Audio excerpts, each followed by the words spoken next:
Cet épisode a été réalisé dans le cadre du programme CEPAGE, porté par les communautés de communes de Haute-Gironde, dans le cadre du programme régional Santé-Environnement. Cette démarche vise à co-construire les pratiques viticoles en Haute-Gironde, respectueuses de l'environnement et de la santé.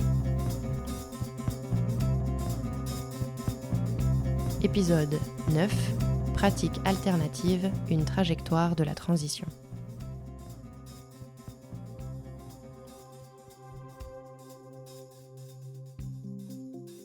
Dans le dernier épisode, nous avons vu que de nombreux acteurs œuvrent à faire changer les pratiques. Les négociants, les syndicats viticoles, les associations, mais aussi les collectivités, favorisent la sensibilisation et l'accompagnement au changement de pratiques. Une grande diversité de techniques existe pour diminuer l'utilisation des pesticides qui sont effectivement plus ou moins visibles et plus ou moins connues. Mais comment fonctionnent ces pratiques alternatives et comment sont-elles valorisées ? Nous vous emmenons donc dans cet épisode à la rencontre des viticulteurs qui mettent en place des pratiques alternatives. Quand moi je suis revenu il y a à peu près 10 ans, on était principalement en culture raisonnée. Ce qui était déjà mis en place depuis pas mal d'années, c'était la partie raisonnée aux petites doses, c'est-à-dire déjà une sensibilité à réduire l'utilisation des produits phytosanitaires. Julien Bonneau, viticulteur bio et biodynamie au château du Haut-Grelot. Donc en tous les cas, c'est d'avoir une compréhension maladie cryptogamique de manière très fine et intervenir lorsqu'il était nécessaire et avec la dose vraiment nécessaire. Voilà. Donc c'était déjà une réduction, c'est déjà une volonté d'aller dans le sens un peu plus écoute du vignoble. Et aujourd'hui, moi, ma volonté, elle est plus dans la partie encore plus agronomique et essayer donc d'utiliser que des produits minéraux de manière à lutter contre les maladies cryptogamiques. Beaucoup d'exploitations commencent par des modes de culture raisonnés qui visent à réduire l'utilisation de pesticides dans le cadre de la lutte contre les nuisibles. Cette réduction peut également se réaliser en quantité et en diminuant la fréquence des traitements. Elle peut aussi passer par la réduction en priorité des produits considérés comme les plus dangereux, tels les CMR, qui signifient cancérogènes, mutagènes, toxiques pour la reproduction. Oui, alors le réseau phare, c'était, je ne sais même plus si ça existe encore aujourd'hui, mais enfin en tout cas c'était les prémices de l'agriculture raisonnée. Christophe Chetty, viticulteur en conversion bio au château Mercier. Et ça nous a permis, on a été les premiers à s'interdire certains insecticides qui sont interdits complètement aujourd'hui. Les insecticides à spectre large, qui sont entre autres les néonicotinoïdes et autres cochonneries dont on entend pas mal parler aujourd'hui, parce que justement ils n'impactaient pas seulement les insectes pour lesquels on voulait traiter, mais aussi d'autres ravageurs. La diminution des intrants de manière générale, et donc des produits de traitement ou des engrais, fait partie aussi de la diminution de notre impact environnemental.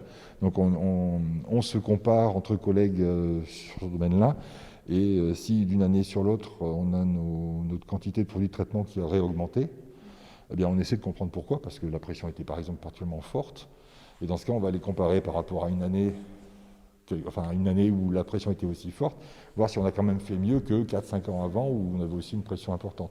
Et on essaie de s'améliorer dans ce sens-là.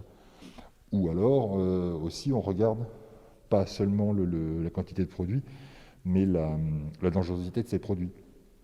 On regarde si on utilise plus de produits qui sont réputés moins nocifs, et pour l'environnement, et aussi pour l'utilisateur ou le voisin, on sera, dans ce cas, on va pouvoir accepter peut-être d'en mettre un petit peu plus. Enfin, peut-être des produits un peu moins efficaces, mais qui vont garder un impact environnemental plus faible, de manière à comparer ce qui est comparable. Les viticulteurs utilisent plusieurs types de traitements. Les herbicides pour désherber, les fongicides pour lutter contre les champignons et les maladies comme le mildiou, et enfin les insecticides pour lutter contre les insectes parasites tels que la flavescence dorée. La solution réside donc dans la mise en place de traitements alternatifs, comme en passant par des produits de biocontrôle, moins nocifs pour la santé et l'environnement. En agriculture biologique, le soufre et le cuivre remplacent également les produits de synthèse dans la lutte contre les maladies. Mais d'autres techniques peuvent également être mises en place pour réduire les intrants comme le désherbage mécanique ou la confusion sexuelle. Oui, ici, on a choisi et on a la chance que des voisins se sont engagés avec nous dans cette optique de pratiquer ce qu'on appelle la confusion sexuelle. C'est-à-dire que on répartit dans les vignes à distance régulière des petites capsules qui vont dégager des hormones de manière à tromper un insecte pour qu'il ne puisse pas venir se féconder sa femelle. Et l'idée, c'est de repousser cet insecte en dehors de nos vignes par ce biais-là, parce qu'il ne peut pas se reproduire dans nos vignes. Et pour que ce soit efficace, il faut qu'il y ait au moins une dizaine d'hectares. Et là, aujourd'hui, on a un bloc à peu près avec 3 ou 4 voisins. On est à peu près une vingtaine d'hectares d'un seul tenant qui sont sous cette protection-là. Et depuis la première année, ce n'était pas trop efficace. Et maintenant, justement, depuis 3-4 ans qu'on le fait, on a une belle efficacité et ça nous permet de réduire et de ne plus traiter contre ces insectes. Et ça nous fait diminuer 2-3 passages, enfin, ça dépend après des attaques. Alors, en fonction des années, en plus ici on est sur un secteur, on l'a appris en faisant les contrôles pour la confusion sexuelle. On est sur un secteur où il y a une très très forte pression de démice, donc ça nous évite au moins deux insecticides par an sur ce secteur. Pour réduire la quantité de produits, les viticulteurs peuvent également utiliser des outils d'aide à la décision qui permettent de mieux connaître l'état de la vigne et d'adapter les traitements au plus près des besoins.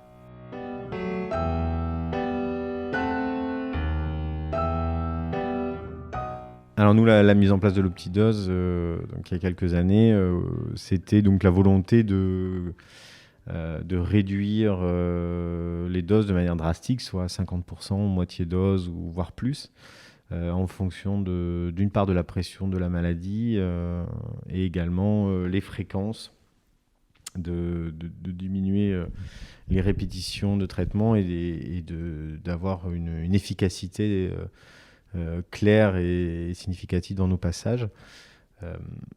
Et ça va surtout d'une meilleure connaissance scientifique des maladies, de l'interaction vigne et de ces maladies cryptogamiques. Donc c'était vraiment améliorer nos connaissances, augmenter nos performances techniques grâce à des conseillers avec qui on travaille. Donc ça, c'était vraiment mieux connaître toutes ces maladies-là et les cycles pour être au maximum pertinent sur notre travail.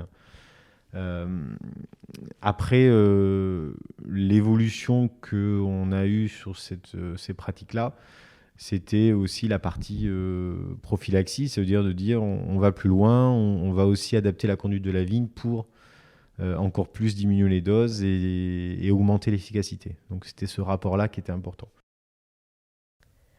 D'autres gestes techniques, comme le réglage des pulvérisateurs, permettent également de réaliser des économies de produits non négligeables. Optidose, ça optimise la dose du traitement. Ça veut dire que toute la dose que l'on met, on va la mettre bien sur la vigne. Laurent Bernos, directeur du service vignes et vins à la Chambre d'agriculture de Gironde. Sauf que si vous faites optidose et que vous avez votre manche qui vous l'envoie vers le ciel, ça ne marchera pas. Et donc, il peut y avoir des accidents. D'où l'intérêt de ce réglage. Donc, pour moi, il faut vraiment différencier le contrôle obligatoire du réglage, qui n'a rien d'obligatoire, mais en fait, c'est une condition nécessaire pour avoir une bonne qualité. Donc ça, c'est vraiment indispensable. C'est pas facile, hein, il faut bien le reconnaître. Et c'est aussi pour ça que le viticulteur, des fois, ne le fait pas parce qu'il se sent peut-être pas capable de le faire. C'est pour ça que dans le cadre des formations, on fait des formations en commun pour tous autour du pulvérisateur pour trouver les solutions. Et certains aiment ça et d'autres n'aiment pas. Hein. Il y en a qui aiment les voitures, d'autres pas. Et là, c'est un petit peu pareil. Donc, il faut être conscient que c'est pas facile à faire. Donc, il ne faut pas leur jeter la pierre, mais c'est indispensable. C'est pour ça qu'on met en place ces formations. On va former des conseillers aussi pour faire ça. Si on peut déjà travailler avec tous les pulvérisateurs existants, les optimiser, éviter toutes les dérives qui partent dans l'atmosphère, ça sera déjà un grand pas. Je pense que sans aller faire des dépenses, on peut arriver à améliorer grandement les pratiques. Et c'est pour ça que je me bats là-dessus, parce que c'est important. Ça sert à rien de faire dépenser de l'argent aux viticulteurs. On peut très très bien travailler avec des outils qui sont bien entretenus. Il y a peut-être quelques modifs à faire, mais un bon réglage, ça suffit. Et ça, déjà, ça pourrait nous éviter pas mal de.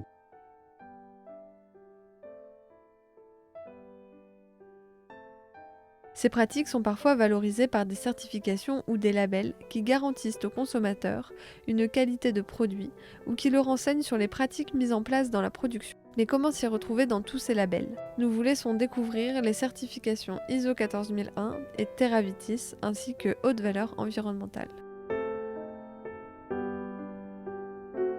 Je me suis engagé dans le premier groupe, on appelait le groupe pilote, qui a mis en place pour la première fois donc, en Gironde le système de management environnemental en vue d'une certification ISO 14001, qui est une certification internationale pour le management de l'environnement. Donc là, c'est une démarche qui est un peu plus lourde au niveau d'une entreprise comme la nôtre, mais qui a le mérite de prendre pas mal de recul par rapport à l'ensemble de notre impact environnemental. Ça va aller depuis la petite tache d'huile sous un tracteur qu'il faut savoir gérer correctement, ne pas laisser s'écouler et pénétrer dans le sol, jusqu'à la consommation d'électricité, la gestion des effluents, le tri systématique et efficace de tous nos déchets, qui théoriquement est une obligation. Et donc tous les ans, on va revoir quel est notre impact sur l'environnement et essayer de s'améliorer. C'est une boucle d'amélioration continue.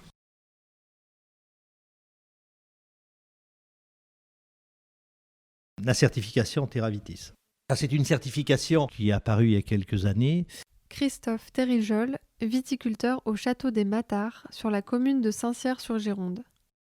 Justement, quelques viticulteurs ont bien vu, se sont bien rendus compte de la demande du consommateur et se sont mis autour de la table en réfléchissant sur des pratiques qui éviteraient l'utilisation moins importante de produits phytosanitaires et de pratiques polluantes. Donc cette réflexion a été menée et a été mise sur un cahier des charges où ce cahier des charges détermine des produits qu'on peut utiliser et d'autres qu'on ne peut pas utiliser.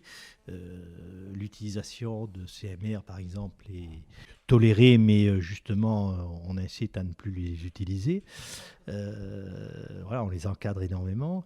Les pratiques d'entretien du sol, justement, sont encadrées aussi, avec des obligations de laisser de l'herbe à certaines périodes de l'année.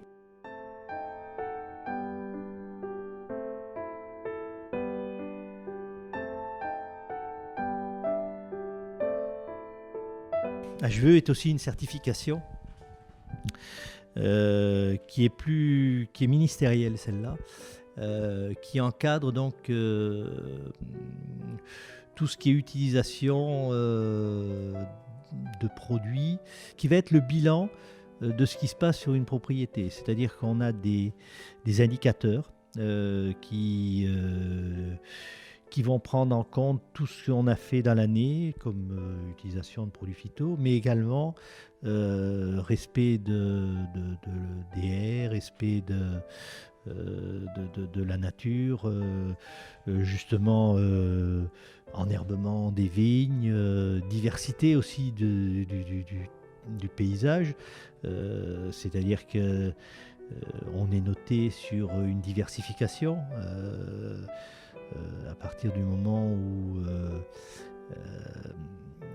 ce qui rend fragile une exploitation agricole dans son ensemble, c'est la monoculture.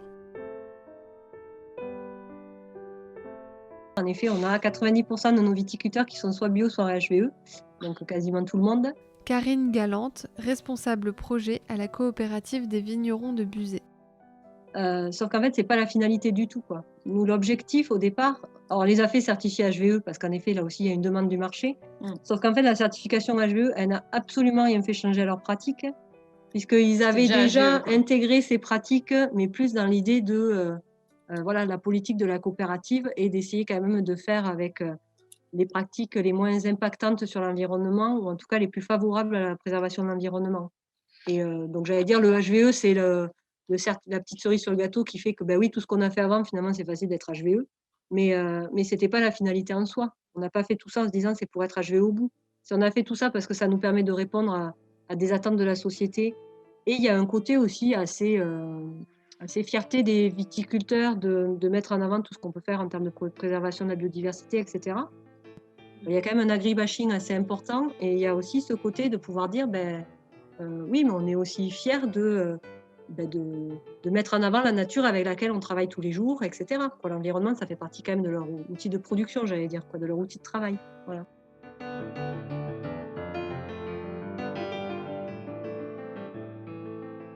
Enfin, l'un des labels les plus contraignants et les plus connus est celui de l'agriculture biologique.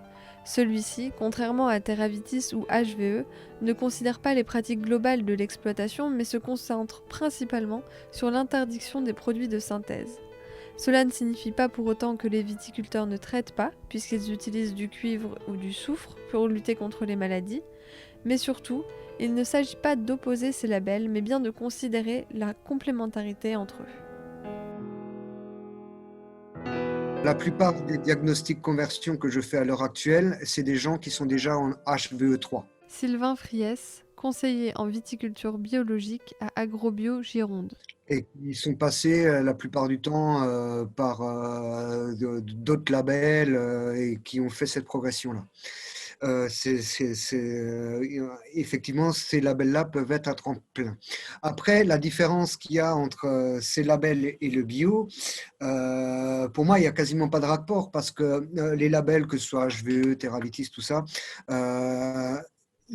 c'est des certifications d'entreprise. Donc, c'est l'entreprise qui est certifiée.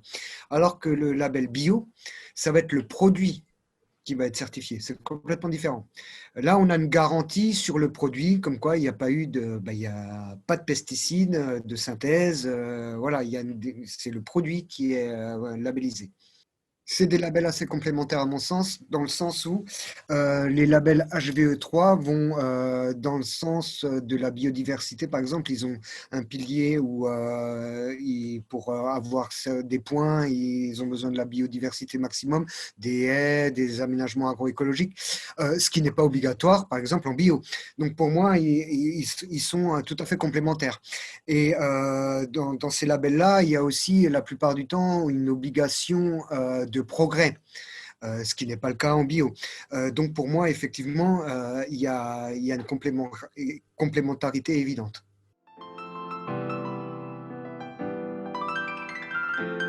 Valorisables auprès des consommateurs ou pour souligner le travail parcouru, les labels sont divers et variés et nous informent sur les pratiques des viticulteurs. D'autres labels existent, tels que vegan, pour indiquer qu'aucun produit issu d'exploitation animale n'a été utilisé, ou encore Déméter, qui répond au principe de la biodynamie. Au-delà de ces pratiques reconnues, des exploitations expérimentent de nouveaux modes de production qui tentent de repenser l'agriculture de façon globale et cyclique. C'est le cas de l'agroforesterie ou encore de l'agroécologie, qui vise à réintégrer les fonctions des écosystèmes au sein du système de production. La vigne, il faut bien voir que c'est une monoculture. Donc en fait, il y a un seul support pour les animaux, insectes, présents sur la parcelle. Le fait de créer de nouveaux milieux avec notamment un effet lisière, c'est-à-dire des arbres, des arbustes, on va permettre d'héberger une faune qu'on va appeler auxiliaire, qui va pouvoir se nourrir, notamment dans des cas où il n'y aura plus de nourriture en hiver, etc. Donc il sera présent en permanence sur la haie et qui va pouvoir interagir avec les ravageurs qui seront sur la culture pour venir les dévorer et qui retourneront dans la haie pour s'abriter une fois que les ravageurs ont été détruits. Donc c'est comme tout dans la biodiversité, c'est-à-dire plus on a une mosaïque de milieux importante et plus on va favoriser la biodiversité. Le fait d'intégrer un nouveau milieu sur une parcelle, on va créer un nouveau milieu, donc voilà. L'agroécologie, pour moi, c'est déjà s'appuyer sur les fonctionnalités d'un écosystème. Marc Soboua, professeur au Centre de formation agricole de la Gironde en viticulture et œnologie. Et de les mettre à profit de façon à justement diminuer tous les intrants. Donc pour moi, ça c'est un peu ce qui est de l'agroécologie. Donc on va avoir une approche systémique du fonctionnement de l'exploitation. Et contrairement au bio, le bio, c'est uniquement un cahier des charges qui exclut tous les produits de synthèse et qui, par contre, ne fait pas d'approche systémique de l'exploitation. Donc, en bio, que vous n'ayez pas de haies, par exemple, que vous ayez un paysage de monoculture, vous êtes en bio, et voilà. Plus le paysage de la vigne est homogène et aseptisé, plus le risque de vulnérabilité à certains ravageurs augmente. Gauthier Ouattel, chargé de mission Natura 2000 au syndicat du Moron. Donc l'idée c'est d'impulser un peu un mouvement pour recomplexifier un peu tout cet écosystème, tout ce qui peut embêter, hein. Après effectivement un viticulteur au quotidien, une haie c'est quand même pas très pratique quand on veut faire tourner un tracteur, pareil pour une mare, c'est quand même un certain nombre de choses qui en analyse première peuvent paraître contraignants. C'est pareil pour des rangs enherbés. Des rangs enherbés, il faut les gérer aussi. C'est peut-être plus simple effectivement d'avoir de la terre nue sous les vignes. Sauf que des rangs enherbés avec tout son cortège floristique, son cortège d'insectes, des mares, des haies, des arbres, des vieux arbres dans la vigne, tout ça, ça va permettre aussi de recréer toute une chaîne d'espèces, hein, et d'interactions qui vont permettre aussi aux viticulteurs de réduire son risque de vulnérabilité face aux ravageurs. Mais c'est de dire, voilà, ça c'est effectivement la chauve-souris, elle a une interaction, elle consomme du verre de la grappe. Et il n'y a pas que les chauves-souris, il y a aussi les oiseaux, il y a aussi plein de choses. Et c'est l'addition vraiment des différentes composantes environnementales d'un écosystème complexe et en bonne santé qui font qu'à un moment, le viticulteur, finalement, oui, il est moins sensible à certains ravageurs, oui, il peut se permettre de mettre moins de traitements, parce que son écosystème est suffisamment fonctionnel pour ça.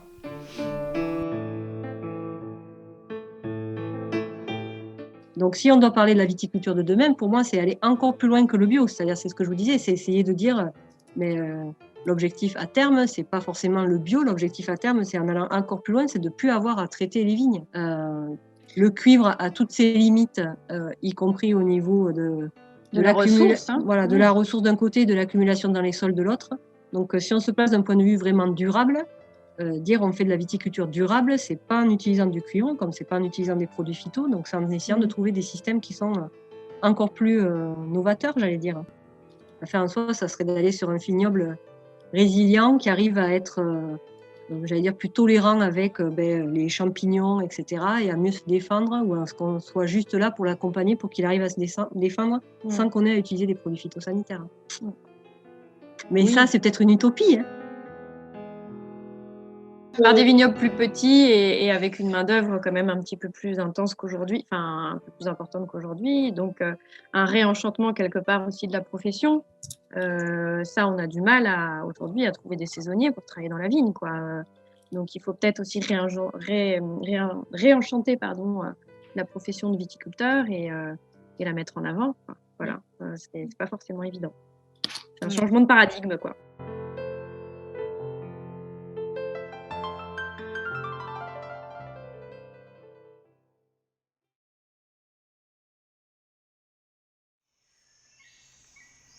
C'est la fin de ce dernier épisode de la série Cépage. Nous espérons qu'elle vous aura permis de mieux connaître le territoire viticole de la Haute-Gironde et les enjeux complexes autour de la réduction des produits phytosanitaires. Cet épisode a été réalisé dans le cadre du projet Cépage. Retrouvez l'ensemble des épisodes sur la chaîne YouTube de la communauté de communes de l'Estuaire, ainsi que sur la chaîne de la Traverse, disponible sur toutes les plateformes de podcast.